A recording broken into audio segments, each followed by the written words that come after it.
Mari kita bersama-sama memuji Allah kita. Kita boleh menambah.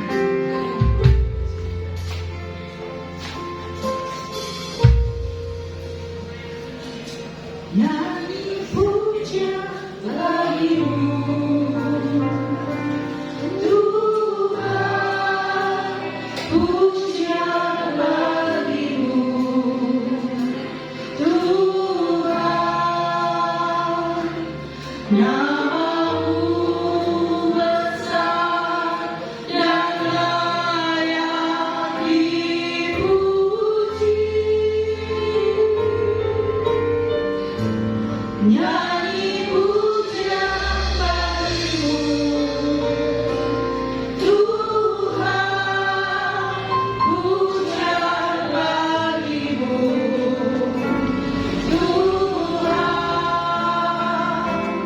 namamu besar dan layak dipuji.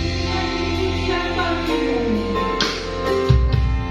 nyanyi puja bagimu Tuhan, puja bagimu Tuhan, namamu besar dan layak dipuji. Nyanyi puja bagimu Tuhan, puja bagimu Tuhan, namamu besar dan layak dipuji.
Namamu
baik. Katakan kalau dari samping kiri kanan kita yang belum bersuka cita, katakan mari kita bersuka cita bersama firman Tuhan.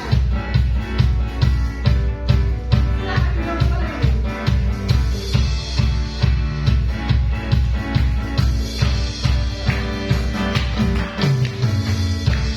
Hari ini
apresiasi Bapak Ibu yang bangun pagi-pagi mengalahkan segala mager, ya kan? Kan kalau pagi itu jam-jam 5, setengah 6 itu lebih enak untuk main selimut gitu. Tapi harus berjuang, mandi gitu ya, berangkat ke gereja, beribadah bersama-sama pagi hari ini. Berkat Tuhan ada dalam kehidupan kita. Ketika kita datang kepada Tuhan, kita dengan sungguh-sungguh menikmati Tuhan, maka Tuhan juga akan senantiasa memperhatikan kehidupan kita. Ada satu kisah lagi di dalam Perjanjian Lama, The Little Prince. Nah, bisa ditampilkan. Oke. Siapa dia?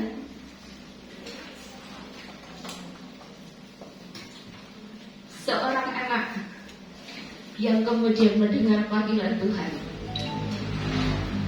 Iya, Samuel. Ya, saya tidak akan berkhotbah tentang Pak Samuel di sini, tetapi Samuel yang ada di dalam Alkitab ya pagi hari ini. Kita akan baca dulu bersama-sama di dalam 1 Samuel pasal 1 ayat 1, ayat 24 dan ayat 27, 28. Kita akan baca bersama-sama. Bapak Ibu silakan membuka Alkitab, membuka handphone kalau ada Alkitabnya. 1 Samuel 1 ayat 1, kemudian saya akan rangkai dengan ayat 24, ayat 27 dan ayat 28. Kita akan baca bersama-sama dalam hitungan ketiga mulai. 2, 3. Ada seorang laki-laki dari Ramataim Sofim dari pegunungan Efraim, namanya Elkana bin Yeroham bin Elihu bin Tohu bin Suf, seorang Efraim. Ayat 24. Kembali bersama-sama dalam hitungan ketiga. 2, 3.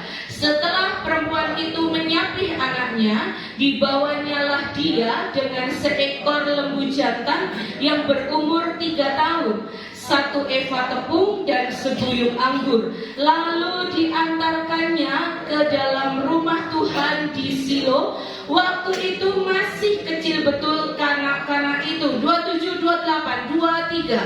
Untuk mendapat anak inilah aku berdoa, dan Tuhan telah memberikan kepadaku apa yang kuminta daripadanya. Maka aku pun menyerahkannya kepada Tuhan.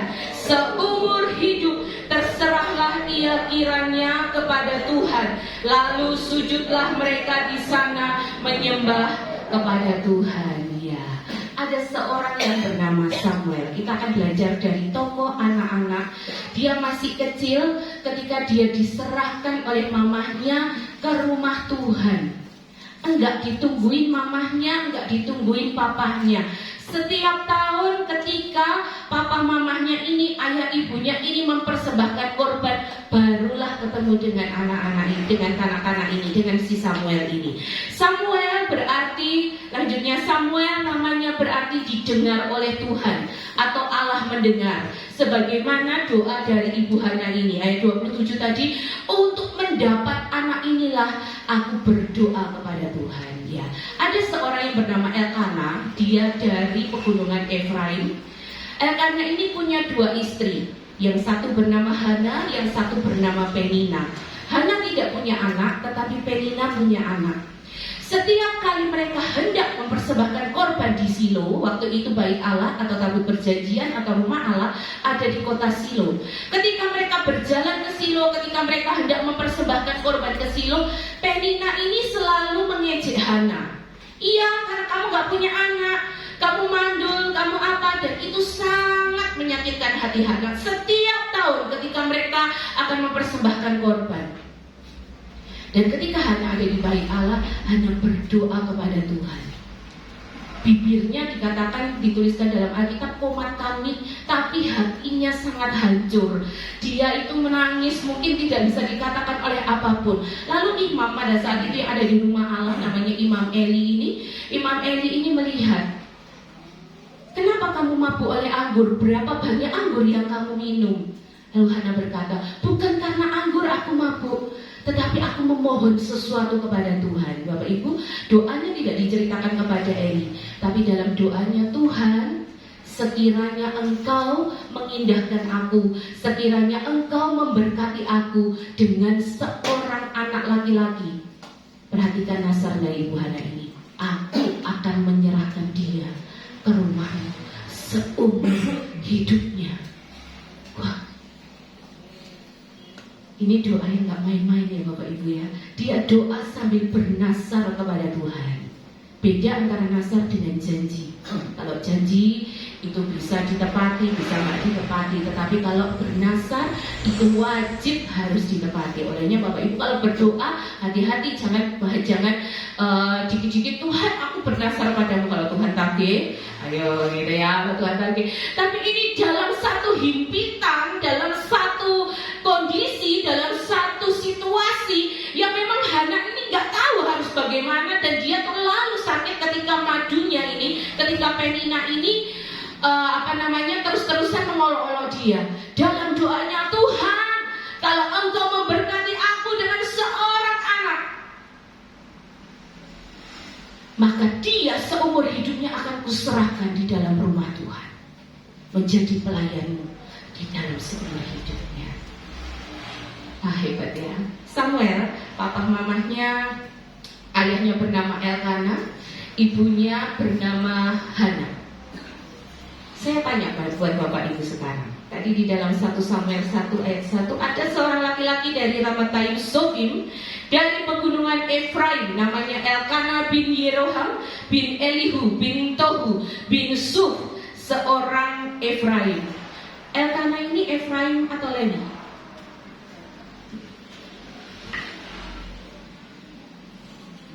Elkana ini dari suku Efraim atau dari suku Lewi? Karena Hana menyerahkan anak ini loh menjadi nabi, menjadi imam.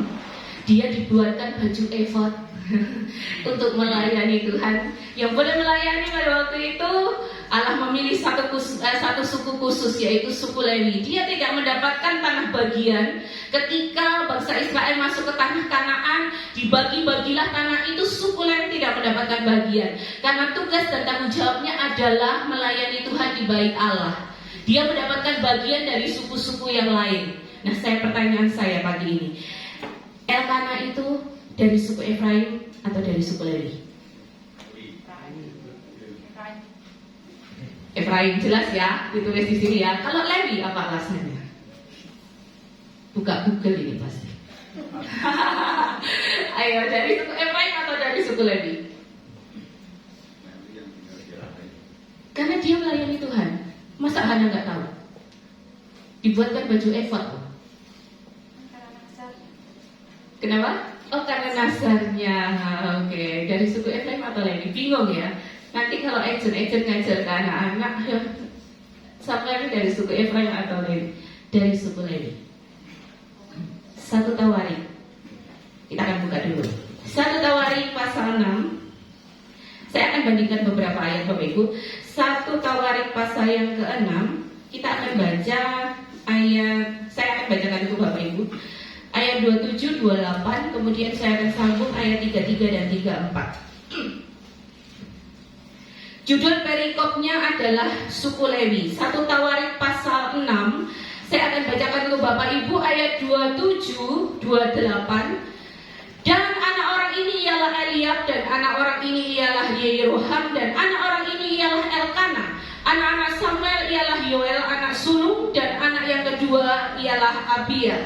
Ayat yang ke-34 dan 33 dan 34. Inilah orang-orang yang memegang tugas itu dengan anak-anak mereka. Dari Bani Kehat ialah Heman, penyanyi itu, anak Yoel bin Samuel bin Elkana bin Yeroham bin Eliel bin Toah. Saya akan sambung, bandingkan sedikit dengan Hakim-Hakim pasal 17.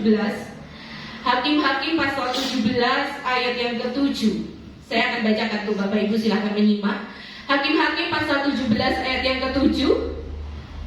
Di sana dituliskan bahwa maka ada seorang muda dari Betlehem Yehuda, dari kaum Yehuda, ia seorang Lewi dan tinggal di sana sebagai pendatang.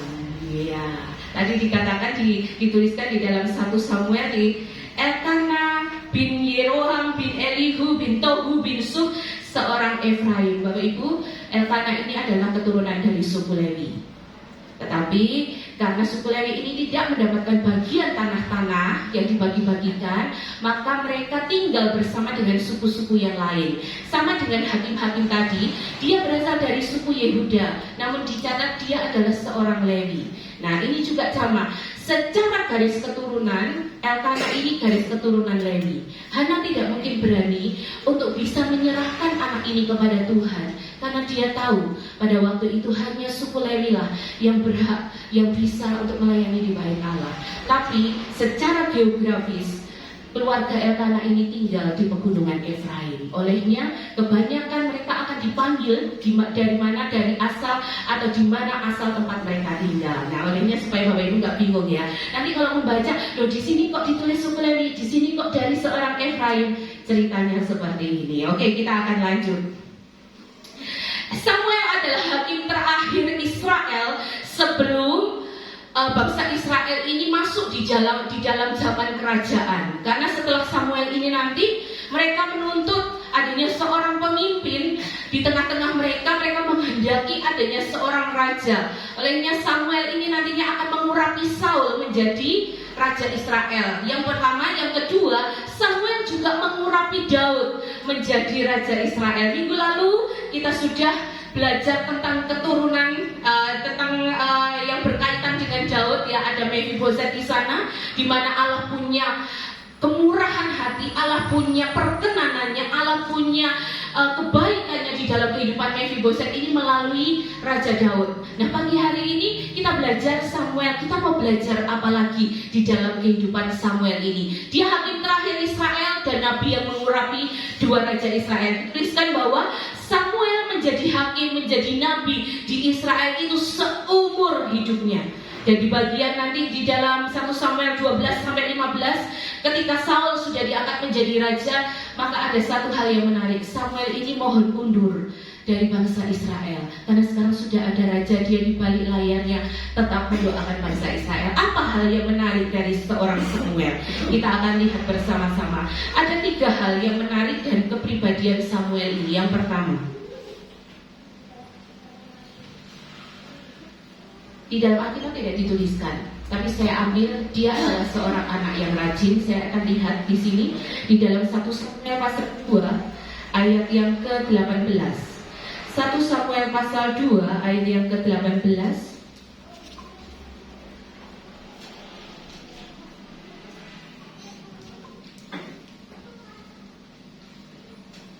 Saya salah tulis.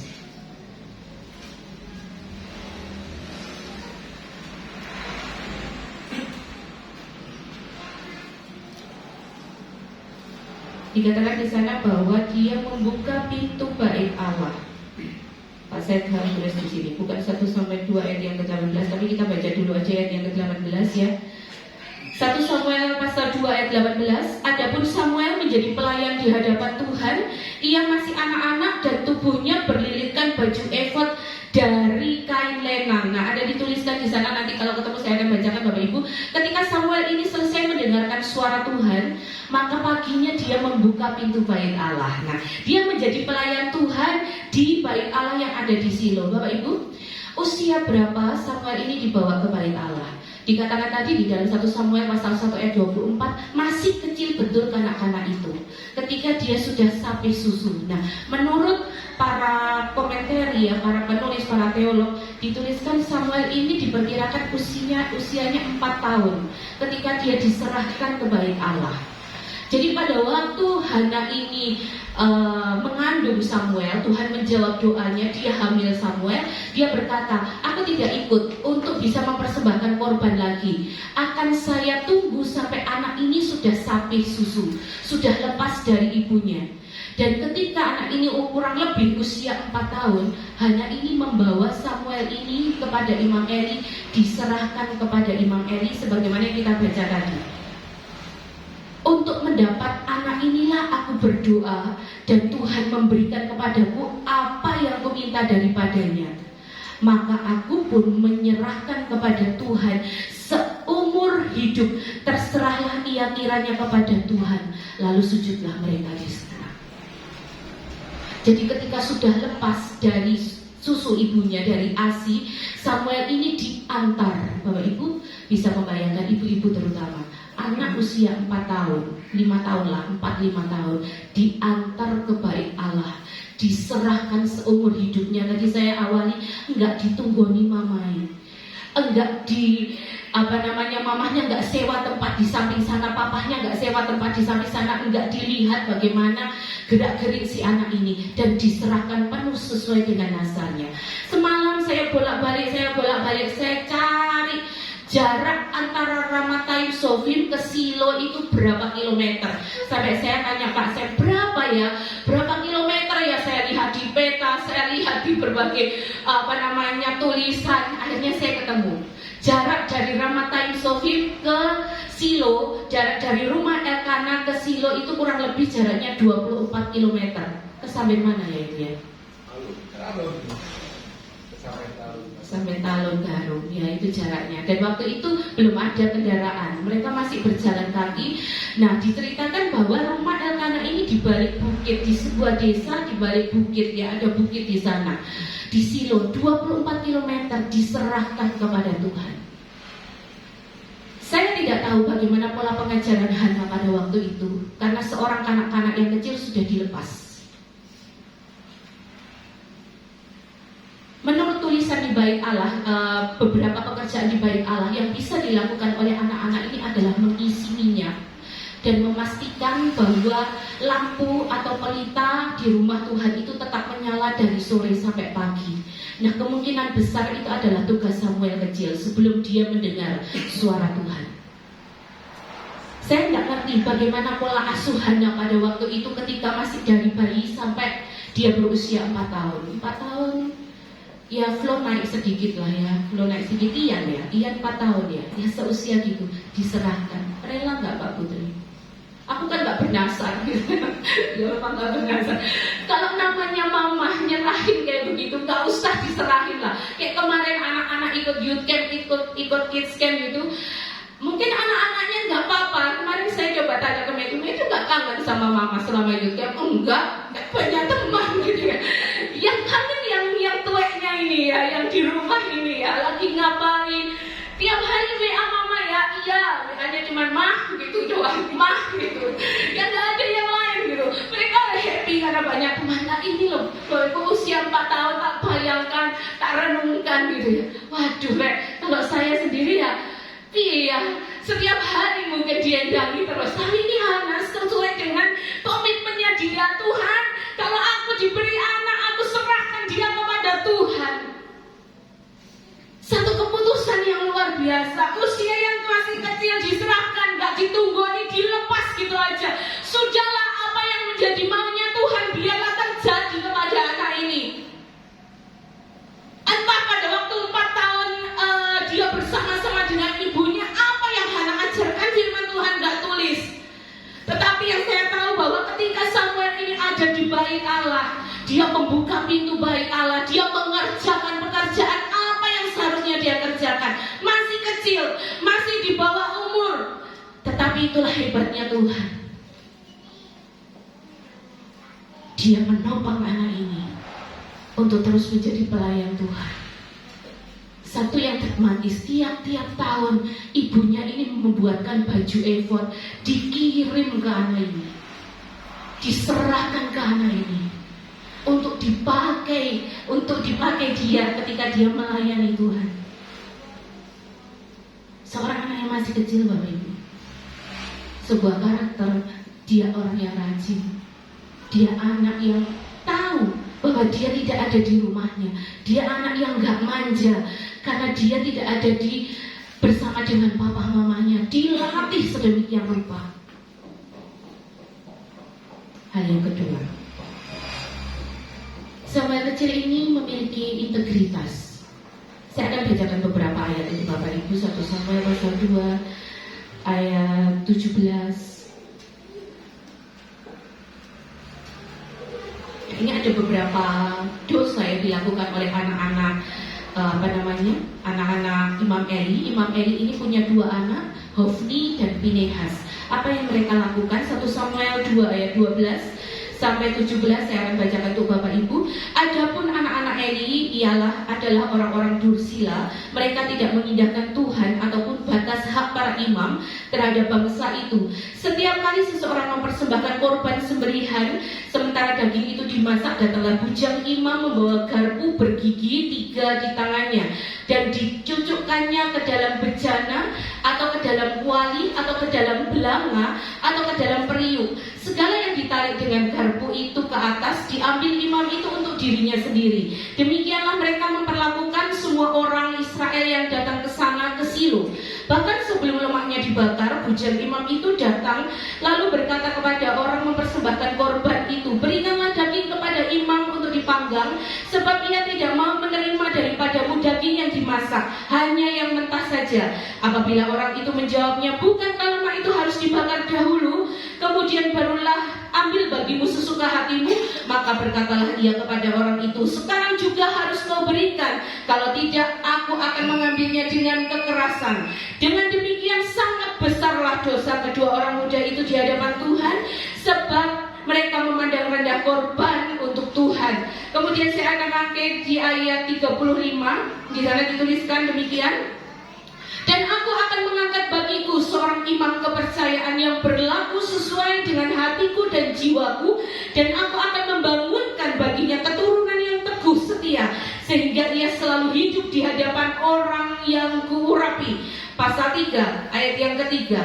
Lampu rumah Allah belum lagi padam, Samuel telah tidur dalam bait suci Tuhan, tempat tabut Allah. Pasal ayat 20, saya akan bacakan untuk Bapak Ibu lagi. Maka tahulah seluruh Israel dari Dan sampai Beersheba bahwa Samuel telah dipercayakan jabatan Nabi Tuhan. Saya akan sambung dengan pasal 7 dari 1 Samuel ayat 15. Di sana dituliskan demikian, Samuel memerintah sebagai hakim atas orang Israel seumur hidupnya. Samuel kecil ini ada di dalam bait Allah. Saya katakan dia usia 4 tahun diserahkan, 4-5 tahun diserahkan ke bait Allah. Terserahlah Tuhan, apa yang Tuhan mau untuk anak ini lakukan, Tuhan lakukan di dalam kehidupan anak ini. Suatu kali dia mendengar panggilan Tuhan, Samuel, Samuel, ketika malam hari tiba. Lalu Samuel ini bergegas. Bapak, dia menghadap kepada Eli. Bapak, apakah engkau memanggil aku? Oh enggak, aku enggak memanggil kamu. Baliklah tidur. Sampai dia kembali lagi tidur. Untuk kedua kalinya dia dipanggil, Samuel, Samuel. Lalu dia kembali lagi ke tempat Eli berada. Bapak, apakah Bapak memanggil aku? Oh enggak, aku enggak manggil kamu. Kembalilah tidur. Ketiga kalinya Samuel ini kembali dipanggil. Dan ketika dia menghadap lagi kepada Eli, taulah Eli bahwa Tuhan yang memanggil dia. Lalu Eli berkata, kalau Tuhan memanggil engkau lagi, jawablah, iya Tuhan, aku mendengar. Nah, kemarin Pak saya sempat tanya, usia berapa kira-kira Samuel ini mendengar panggilan Tuhan? Saya menemukan sebuah catatan di komentaria. Dia mendengar panggilan Tuhan diperkirakan usia 10 sampai 12 tahun. Jadi dia sudah mengerti. Dan ketika dia mendengar panggilan Tuhan, Tuhan berfirman kepada Samuel apa yang nantinya akan terjadi dalam kehidupan keluarga Eli. Lalu paginya Eli berkata, anakku, apa yang Tuhan firmankan kepadamu?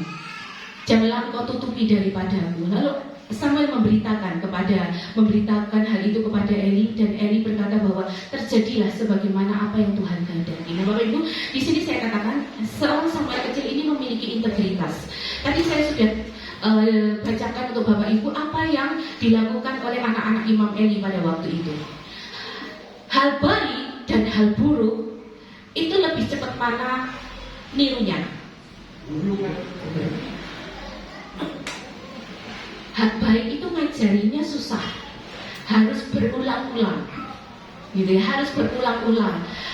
Kalau ketemu orang yang lebih tua, kasih salam, selamat pagi, gitu ya. Terus kalau pagi bangunnya jangan kesiangan, apalagi ya.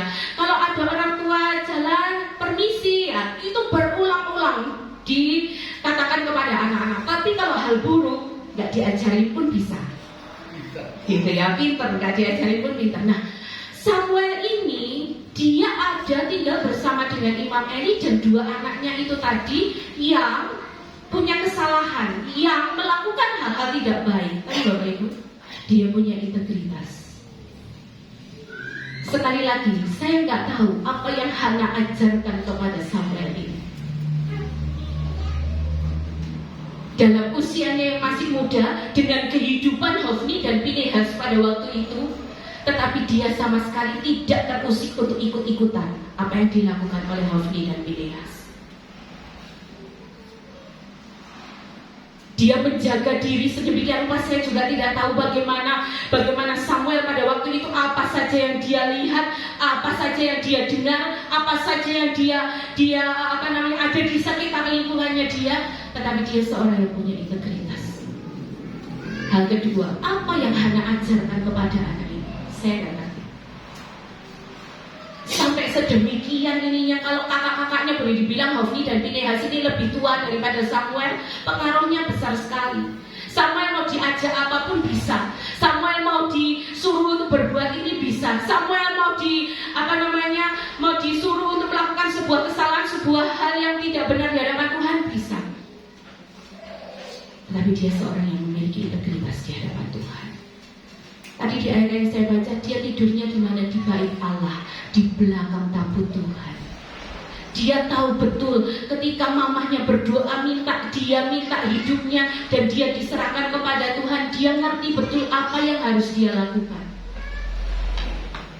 Dan di bagian terakhir tadi 1 Samuel 7 ayat 15, dia menjadi hakim di Israel seumur hidupnya. Di bagian lain dikatakan bahwa firman yang dari Tuhan itu tidak dibiarkannya gugur, selalu ada di dalam kehidupannya, disampaikan, diberitakan kepada bangsa Israel pada waktu itu. Hal pertama, dia seorang yang rajin. Hal yang kedua, Samuel ini memiliki integritas. Hal yang ketiga, ini berbicara ketaatannya dia adalah seorang yang taat. 1 Samuel pasal 3 ayat 10, saya akan bacakan untuk Bapak Ibu. 1 Samuel pasal 3 ayat 10, lalu datanglah Tuhan berdiri di sana dan memanggil seperti yang sudah-sudah, Samuel, Samuel. Dan Samuel menjawab, berbicaralah sebab hamba-Mu ini mendengar. Ayat 18, lalu Samuel memberitakan semuanya itu kepadanya, kepada Eli, dengan tidak menyembunyikan sesuatu pun. Kemudian Eli berkata, dialah Tuhan, biarlah diperbuatnya apa yang dipandangnya baik. Dan Samuel makin besar dan Tuhan menyertai dia, dan tidak ada satupun dari firman-Nya yang dibiarkannya gugur. 20, maka tahulah seluruh Israel dan sampai Beersheba bahwa kepada Samuel telah dipercayakan jabatan Nabi Tuhan. Ada sesuatu yang menarik Bapak Ibu dari panggilan Allah kepada Samuel ini. Salah satu mungkin yang diajarkan oleh Ibu Hana kepada Samuel, kalau kamu nanti ada di bait Allah, ketika ada seseorang yang memanggilmu, dengar-dengaran ya nak. Mungkin itu ya, ketika saya membayangkan ini, dengar-dengaran ya nak. Ketika namamu dipanggil, jawablah, gitu ya, jawablah. Anak sekarang kan mana dipanggil, ya Matthew, gitu, kadang nggak jawab. Gitu, suwi jawabnya, nah ini kemana gitu ya, anak saya aja itu dipakai contoh gitu ya. Kalau dengar-dengaran ya, mungkin ini salah satunya yang diajarkan. Jadi pada waktu malam ketika dia tidur, Samuel, dia segera lari ke Eli. Ya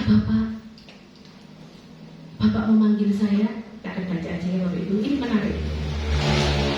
Bapak memanggil saya. Nah, mulai dari ayat yang kedua dari 1 Samuel 3. Pada suatu hari Eli yang matanya mulai kabur dan tidak dapat melihat dengan baik sedang berbaring di tempat tidurnya. Lampu rumah Allah belum lagi padam. Samuel telah tidur di dalam bait suci Tuhan, tempat tabut Allah. Lalu Tuhan memanggil, Samuel, Samuel. Dan dia menjawab, ya Bapa. Lalu berlarilah ia kepada Eli serta katanya, ya Bapa, bukankah Bapa memanggil aku?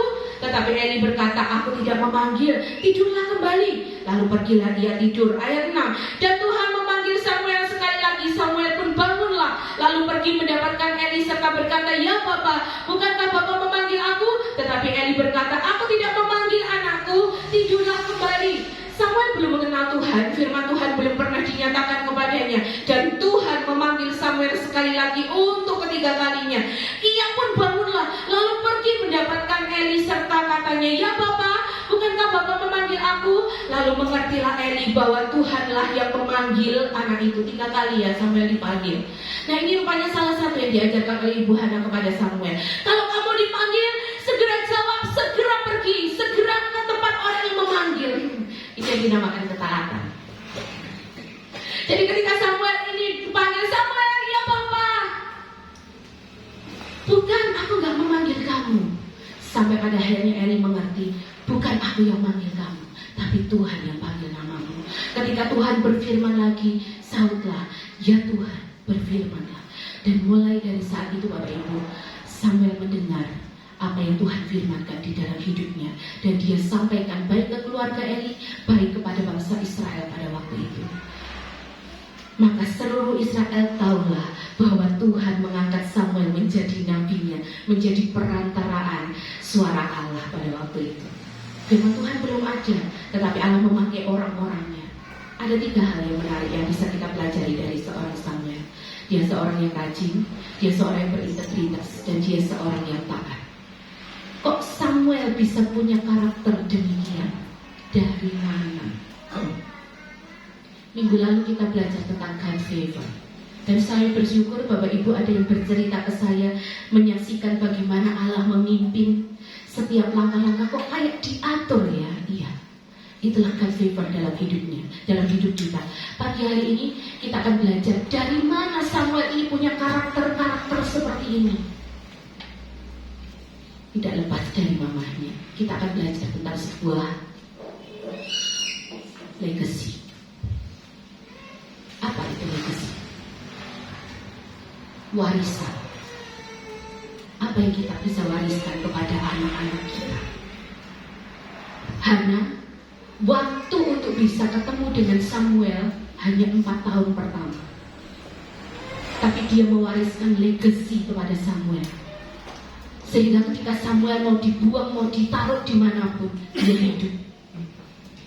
Dia bisa jadi orang.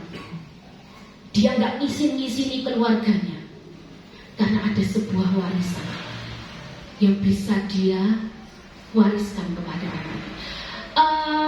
Setelah saya lulus kuliah, saya sempat belajar 1 tahun di Bandung.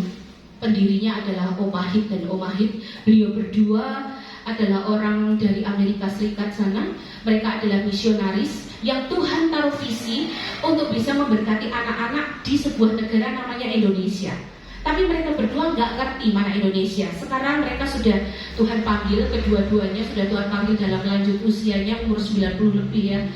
Tapi ada sebuah legacy yang mereka wariskan kepada sekarang namanya PEA, Pusat Evangelisasi Anak-anak, dan ini ketuanya turun-temurun begitu ya, bukan dari anak-anaknya Om Wahid dan Om Wahid. Om Wahid dan Om Wahid ini tidak punya anak secara biologis, tapi dia mengadopsi anak Indonesia. Saya lupa waktu itu kerusuhan di mana ada seorang anak yang diadopsi dan sekarang menjadi dosen. Salah satunya di dosen Tiranus, di mana Opa dan Om Wahid ini mendirikan STT itu. Nah, ketika kita belajar, ada satu hal yang mereka sampaikan, itu sepakat 2 orang ini. Begini dikatakan, ajaklah anakmu beribadah. Saat kamu beribadah, biarkanlah dia melihat bagaimana caramu memuji Tuhan. Biarlah mereka melihat bagaimana caramu untuk berdoa. Biarkanlah mereka melihat bagaimana caramu, sikapmu ketika kamu mendengar firman Tuhan. Itu. Ajaklah anakmu untuk beribadah supaya mereka bisa mengenal siapa Tuhan yang kamu sembah. Opa dan Om Wahid selalu menekankan hal ini. Ajaklah anakmu untuk beribadah, untuk bisa kenal Tuhan yang kamu sembah, untuk bisa memuji, caramu memuji Tuhan, caramu berdoa, caramu atau sikapmu mendengar firman Tuhan. Itu adalah sebuah legacy. Itu adalah sebuah warisan. Warisan tidak hanya berbicara masalah harta benda, tanah, dan juga apa yang kita miliki yang nanti kita wariskan kepada anak-anak, tidak Bapak Ibu.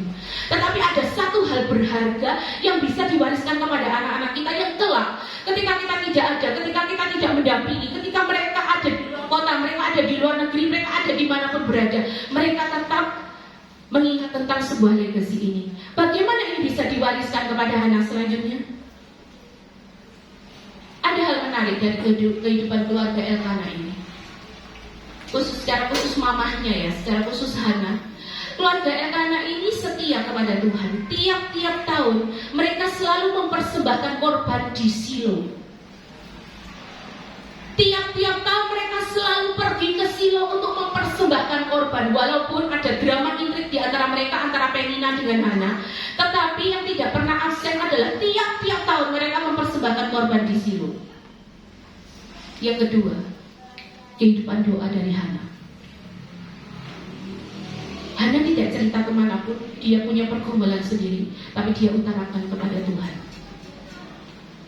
Dan bagaimana konsistennya Hana terhadap nasar yang dia sampaikan. Aku bernasar Tuhan, kalau Engkau beri aku seorang anak, aku akan serahkan dia seumur hidupnya. Dan itu dia tepati. Tuhan gak sampai nagih-nagih Hana, mana anak yang sudah aku berikan kepadamu? Harus diserahkan lagi kepadaku. Ada seorang juga di perjanjian lama, dia sudah menanti anak yang sangat lama, lalu tiba-tiba Tuhan bilang, korbankan anakmu di gunung. Siapa itu? Abraham dan Ishak. Tuhan, sudah lama loh, 25 tahun nunggu anak Ishak ini, kok tiba-tiba sudah besar disuruh korbankan dia. Manusiawinya ya. Bapak Ibu, inilah legacy itu. Ajaklah anak Bapak Ibu itu datang beribadah. Bukan hanya sekedar, kemarin saya nemu satu quotes bagus ya, following Jesus itu bukan hanya untuk weekend aja, tidak. Itu menarik, maknanya adalah ajaklah anak untuk beribadah, ajaklah anak untuk memuji Tuhan. Anak-anak yuk, ayo, yang ketika memuji Tuhan buka suaramu, contohlah papa mamamu. Papa mama bersuara atau enggak? Papa mama bersuara atau enggak? Contohlah papa mamamu saat berdoa, contohlah papa mamamu. Sekarang ayo Bapak Ibu menjadi teladan, menjadi contoh buat anak-anaknya. Supaya apa? Supaya ada warisan ini loh, supaya ada legacy yang diturunkan kepada anak-anak ini. Bukan bicara masalah materi saja, tidak, tetapi bagaimana kita mewariskan iman kepada anak-anak ini kita, kepada generasi yang selanjutnya. Kalau itu tidak dimulai dari sekarang, maka generasi ke depannya akan jadi generasi yang amburadul. Saya dulu waktu kecil, kalau Bapak Ibu jadi saya mungkin protes sana sini. Mama saya, Mama Hana, Mama Hlan itu keras orangnya. Setiap minggu duduk. Sudah mulai usrat, tangannya sudah mulai masuk di paha saya. Belum mencengkram, itu sudah pertanda, gitu loh. Terus apa yang diminta? Tiap minggu tulis siapa yang pujian, siapa yang firman, ayat apa aja yang dibaca. Nanti Mama kasih parang. Bukunya ternyata masih ada. Berapa waktu yang lalu saya simpan, nanti kalau ketemu lagi saya fotokan ke Bapak Ibu. Sama sekarang. Ini mainnya sudah lama ini. Setiap minggu saya minta rangkum firman Tuhan yang kamu dengar. Kenapa saya minta seperti itu? Berapa lama kita ingat akan firman Tuhan? Ini sudah lama, tak tagih sekarang. Tak tagih sekarang, gitu. Ini sudah lama dia nggak setor. Ya, rangkum firman Tuhan yang setiap minggu kamu dengar. Seberapa kamu paham akan Tuhan, akan firman yang kamu dengar? Kalau itu nggak diwariskan, Bapak Ibu, generasi ke depan akan menjadi generasi yang amburadul. Dulu waktu kecil saya selalu bisikin sebelum ibadah Tiu. Besok minggu kita pilih ibadah ya. Duduk sama mama. Enggak lari-lari, enggak jalan-jalan. Saya izin Bapak Ibu, kalau saya pelayanan anak saya jadi ketua geng untuk jalan-jalan ke sana kemari kan izin ya. Itu jadi tak bisikin tiap Sabtu malam. Duduk sampai mama. Mesti mau jajan, mesti mau main, ayo bawa mainan, bawa jajan. Tapi enggak jalan-jalan. Ajak anak untuk beribadah kepada Tuhan. Datang tempat itu, duduk, hormati Tuhan. Saya tertarik dengan salah satu gereja ketika saya ada di Tangerang itu. Saya beribadah bukan di GBDI, tapi saya beribadah di GKY, Gereja Kristus Yesus. Gereja ini cukup ketat Bapak Ibu, jadi pintu akan ditutup ketika jam mulai ibadah. Waktu ini ibadahnya jam 8, jadi jam 8 kan itu pintu gerbang, pintu utama itu sudah ditutup. Kalau telat gimana? Masuk ke ruang ibu dan bayi. Ada ruang kaca, bisa tetap dengar firman Tuhan tapi kedap suara di situ. gitu ya, kedap suara di situ. Jadi masuk di situ selama ibadah tidak ada yang mondar-mandir, tidak ada yang jalan-jalan. Nah Bapak Ibu, saat kita beribadah, kita mulai belajar sekarang. Kita menghormati Tuhan. Tuhan nggak terlihat secara kasat mata, tapi kita mau menghormati Tuhan hadir di tengah-tengah kita. Saat memuji, memujilah Tuhan dengan sungguh-sungguh. Saat dengar firman dengan sungguh-sungguh. Olehnya kenapa? Ketika mau beribadah itu kita harus persiapan. Jangan begadang, baju sudah disiapkan, sepatu sudah disiapkan, tas yang mau dibawa pun disiapkan. Bahkan kalau kita punya kelemahan fisik, Bapak Ibu tahu sebelum saya ibadah biasanya saya di dapur saya makan dulu. Kenapa? Saya butuh persiapan. Kalau enggak hang saya, karena saya punya mah, gitu ya. Karena saya punya lambung. Persiapan supaya apa? Supaya kita bisa menikmati ibadah, supaya kita bisa menghormati Tuhan, supaya kita bisa menghargai Tuhan. Ibadah bukan hanya sekedar kewajiban kok, tetapi ibadah itu adalah panggilan Tuhan dalam hidup kita, supaya kita merespon Dia. Nah kalau ini diturunkan, percayalah anak-anak kita, cucu-cucu kita akan menjadi generasi yang luar biasa. Kedepannya nggak ada kita, mereka tetap kenal Tuhan. Nggak ada kita, mereka tetap percaya Tuhan. Nggak ada kita, mereka menghadapi berbagai macam situasi dan kondisi. Mereka ingat saat kecil mereka dididik untuk hidup takut akan Tuhan. Saya salut dengan pendidikannya anak ini. 4 tahun loh Bapak Ibu, dilepas si Samuel ini.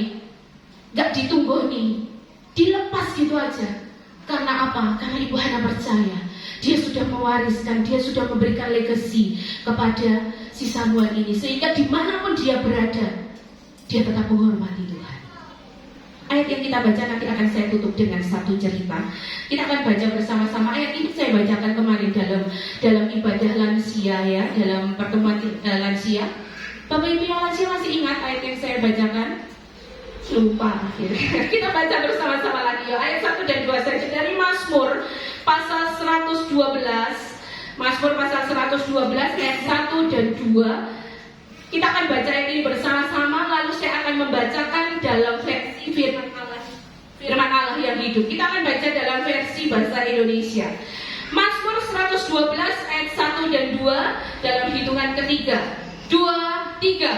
Haleluya. Berbahagialah orang yang takut akan Tuhan, yang sangat suka kepada segala perintahnya. 2. Anak cucunya akan perkasa di bumi, angkatan orang benar akan diberkati. Saya akan bacakan dalam versi firman Allah yang hidup. Mazmur 112 ayat 1 dan 2. Pujilah Tuhan, karena semua orang yang takut akan Tuhan dan yang mempercayakan diri kepadanya diberkati secara berkelimpahan. Ya, berbahagialah orang yang suka melakukan perintah-perintahnya. Perhatikan ayat yang kedua. Anak cucunya akan dihormati di mana-mana, karena keturunan orang-orang baik mempunyai warisan yang istimewa. Wih, keren ya. Anak cucunya akan dihormati di mana-mana karena warisan orang yang baik itu, karena keturunan orang yang baik itu memiliki warisan yang istimewa. Terima kasih buat bapak mama yang ngajarin anak-anaknya untuk datang beribadah. Sedikit maksa, nggak apa-apa. Dibangunin awal, ayo udah mandi, jangan sampai telat. Dukung anak-anaknya dalam pelayanan, sedikit maksa, nggak apa-apa. Ayo ini wajahnya workshop, jangan bolak-balik absen. Wah, itu sedikit maksa, tapi nggak apa-apa. Mungkin memaksa ketika pelayanan harus hadir, harus datang tepat waktu pelayanan dengan sungguh-sungguh, datang ibadah. Terima kasih buat bapak mama yang seperti itu. Saya akan tutup dengan sebuah kisah. Kisah ini kisah nyata terjadi di Amerika, New York, pada tahun 1703 sampai 1758.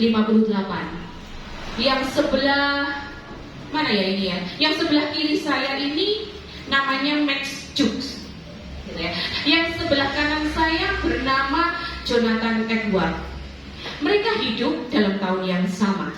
Dan Benjamin Warfield ini adalah seorang yang melakukan penelitian terhadap kehidupan dari dua orang ini. Kita akan lihat bersama-sama. Max Jukes itu memiliki 560 keturunan. Dia seorang yang ateis. Dia menolak Tuhan. Dia selalu berkata, apakah Tuhan itu ada? Aku gak percaya kalau Tuhan itu ada. Bapak Ibu, apa yang terjadi ini legacy ya. Dia memiliki 560 keturunan, 300 orang mati sebagai pengemis, 150 menjadi penjahat, 7 orang menjadi pembunuh, 100 orang menjadi pemabuk, dan lebih dari setengah keturunan perempuannya menjadi perempuan asusila. Dia menolak Tuhan, dia seorang yang ateis. Terus kemudian dia merugikan pemerintah Amerika sebesar ini. Berapa ya ini? 1M ya? 1M 25 juta. Kalau dirupiahkan berapa nih? Saya pusing dengan nol-nolnya itu ya. Ini kalau dirupiahkan berapa? Dia merugikan pemerintah USA sebesar itu dalam hidupnya. Lalu kemudian yang kedua, tadi Max Jukes gitu ya. Sekarang yang kedua, Jonathan Edward. Jonathan Edward ini adalah seorang Kristen yang setia. Dia cinta Tuhan. Dia menikah dengan seorang perempuan yang sama-sama cinta Tuhan gitu ya. Jadi mereka berdua saling mendukung. Kemudian dia selalu memberitakan Injil. Dia melakukan yang terbaik untuk Tuhan. Saya tidak tahu profesinya, apakah dia seorang pendeta atau bukan, tapi tidak dijelaskan. Jonathan Edward ini memiliki 1394 keturunan. Saya akan bacakan ya. 295 sarjana, 13 rektor, 3 senator USA, 3 orang gubernur negara bagian, 30 orang menjadi hakim. Lanjut, 100 orang menjadi pengacara, 100 orang keturunannya menjadi misionaris, 80 menjadi pegawai pemerintah yang resmi. Terus kemudian, nah ini 75 orang menjadi anggota angkatan bersenjata, 65 orang menjadi profesor di universitas ternama, 3 orang menjadi wali kota, 1 orang menjadi pengawas keuangan, dan 1 orang menjadi wakil presiden Amerika yang ketiga, namanya Aaron Burr. Dia anak dari Esther Edward. Esther Edward ini adalah putri dari Jonathan Edward. Dia menjadi wakil presiden, pada waktu itu presidennya bernama Thomas Jefferson, wakil presiden ketiga di Amerika Serikat. Ini penelitian yang dilakukan oleh tadi yang bernama Whitefield itu tadi. Mereka hidup di tahun yang sama. Max Jukes dan Jonathan Edward hidup di tahun yang sama, tetapi kehidupan mereka berbeda. Bapak Ibu pilih yang mana? Ada sebuah legacy yang Jonathan Edward ini wariskan kepada anak cucu mereka. Banyak sekali tadi rentetannya ya. Jadi sarjana, rektor, senator USA, hakim, pengacara, misionaris, bahkan ada yang menjadi 1 wakil presiden Amerika Serikat. Berbeda 180 derajat dengan keturunan Max Jukes tadi. Merugikan negara, menjadi pembunuh, menjadi pemabuk, menjadi orang yang jahat, menjadi pengemis, dan itu mati dengan sia-sia. Setengah keturunan yang perempuan menjadi perempuan pelacur atau asusila. Sangat bertolak belakang pagi hari ini. Warisan apa yang Bapak Ibu saudara berikan untuk anak cucu? Gak usah dijawab, jawab dalam hati dan berkomitmen dengan itu. Supaya apa? Anak cucu Bapak Ibu mendapatkan warisan yang istimewa. Hal simpel, ajaklah beribadah. Ketatlah ketika hidup takut akan Tuhan, itu harus ketat. Karena itu warisan yang sejati, yang tidak mungkin diberikan oleh orang lain kepada anak-anak kita. Bapa, Kau setia. Bapa, Kau mulia. Tenanglah jiwaku, aman bersamamu lebih dari harta.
mulia, Bapa Kau mulia. Dalam setiap zaman, Dia selalu setia kepada setiap angkatan-angkatan, kepada setiap keluarga-keluarga, kepada setiap keturunan demi keturunan.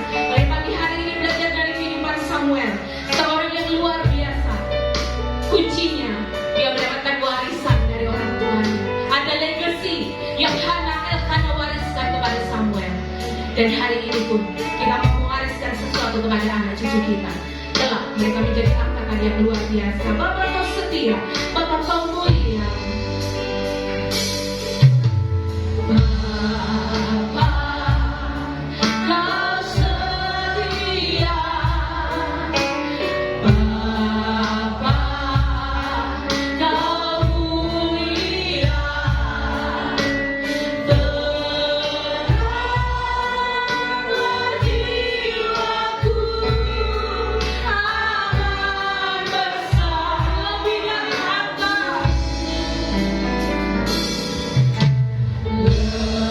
lebih dari harta. Kaulah segalanya. Tenanglah jiwaku dalam hadirat-Mu. Kau tunjukkan kasih setiamu. Kau menyediakan yang ku perlu. Kau setia, Kau luruskan selamanya, sekarang dan selamanya. Ajarlah kami sebagai orang tua, sebagai mama, sebagai papa, sebagai opa, sebagai oma Tuhan, untuk menunjukkan kemuliaan Tuhan, karakter ilahi yang sesungguhnya harus kami wariskan kepada anak-anak kami Tuhan. Tuhan Yesus, ampuni kami, tolonglah kami Tuhan. Kami kurang mampu, tetapi Roh Kudus mampu. Jelekkan mata rohani kami Tuhan. Di hari-hari ini kami memerlukan untuk memberikan warisan keteladanan yang benar, yang sekehendak, yang seturut dengan firman Tuhan. Berkati kami jemaat semuanya Tuhan, dalam nama Tuhan Yesus Kristus. Haleluya, haleluya. Semua berkata amin.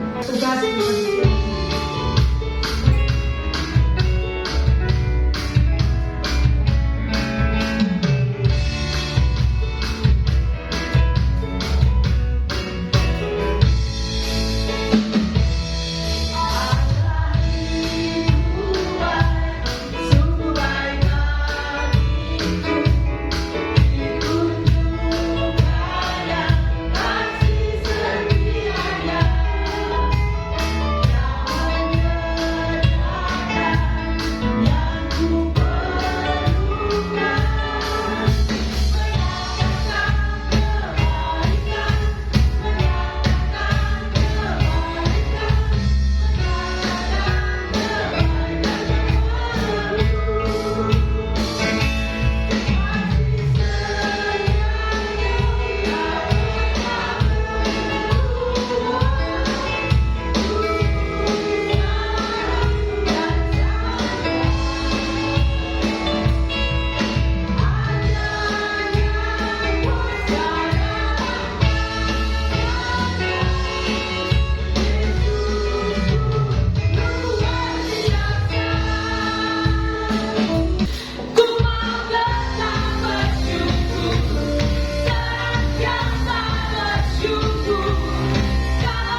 Kiranya damai sejahtera yang berlimpah-limpah dari Allah Bapa di sorga, kasih sayang dan cinta dari Tuhan kita Yesus Kristus, serta pertolongan, kekuatan, dan penghiburan oleh Roh Kudus yang akan terus menjadi bagian kita semua mulai saat pagi hari ini dan sampai Maranatha Tuhan Yesus datang kembali. Pulanglah dan terimalah segala berkat ini.